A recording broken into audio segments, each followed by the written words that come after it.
কলিযুগ সম্পর্কে 5টি কঠিন সত্য যা ভগবান শ্রীকৃষ্ণ আগেই বলে দিয়েছিলেন।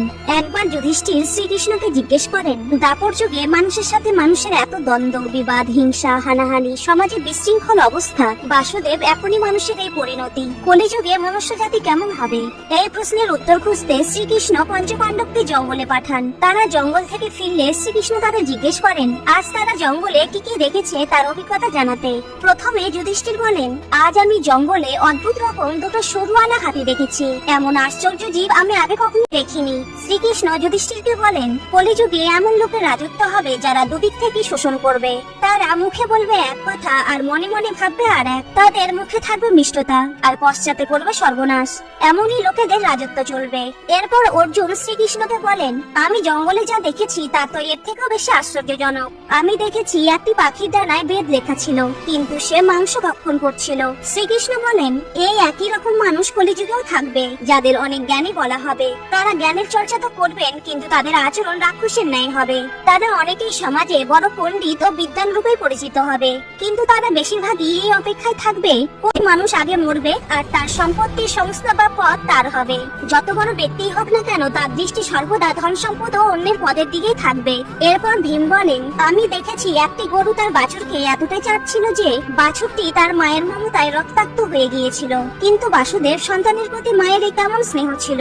শ্রীকৃষ্ণ ভীমকে বলেন, কলিযুগে কিছু মায়ের স্নেহ তার সন্তানের প্রতি এতটাই বেড়ে যাবে যে সেই সন্তানটি যথার্থ বিকাশী হবে না। সন্তান তার কর্মজীবনে প্রকৃত সংঘর্ষে মেরুদণ্ড সোজা রাখতে পারবে না, বহির্জগৎকে বুঝতে শিখবে না, সাংসারিক খুঁটিনাটি সংকীর্ণতায় আচ্ছন্ন হয়ে থাকবে, জীবনের প্রকৃত লক্ষ্য কিংবা উদ্দেশ্য থেকে দূরে থাকবে। এরপর নকুল বলেন, আমি বনের মধ্যে 7টা কুয়ো দেখেছি, কিন্তু আশ্চর্যের বিষয় হলো একই জায়গায় অবস্থান করেও বাকি 6টি কুয়োতে জল থাকলেও একটি কুয়োতে কোনো জলই ছিল না।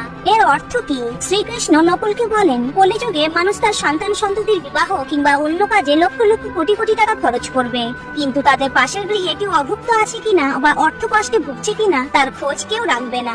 বিলাসবহুল জীবনে বিনা কারণে অর্থ খাদ্য নষ্ট করবে, কিন্তু যাদের যথার্থই প্রয়োজন তাকে সাহায্যের চিন্তাও করবে না। তারা তাদের জীবনের শাশ্বত সত্যকে ভুলে যাবে, আমরা যে সকলে পরমাত্মার অংশ এবং দিন শেষে আবার সেই পরমাত্মার মধ্যেই সকলকে মিশে যেতে হবে তা তারা ক্ষণিকের জন্য ভুলে যাবে।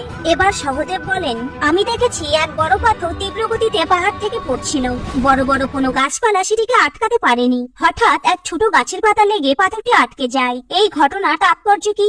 তখন শ্রীকৃষ্ণ বলেন, কলিযুগে কিছু মানুষের মানসিকতা খুবই নিম্ন প্রবৃত্তির হবে। তাদের অনেকের জীবন পতনের শেষ সীমায় পৌঁছে যাবে। তবে ওই ছোট বৃক্ষটির ন্যায় একটি ছোট হরিনাম জপ করলেই মানুষ তার সমস্ত পাপ থেকে মুক্তি পাবে, তার জীবন পতনের হাত থেকে রক্ষা পাবে। বন্ধুরা, মহাভারত সময়ে ভগবান শ্রীকৃষ্ণ যে 5টি কঠিন সত্য বলে গিয়েছিলেন তা আজ কলিযুগে আমরা পদে পদে লক্ষ্য করছি। এমন ভিডিও পেতে প্লিজ ফলো করে সাপোর্ট করুন। Thank you.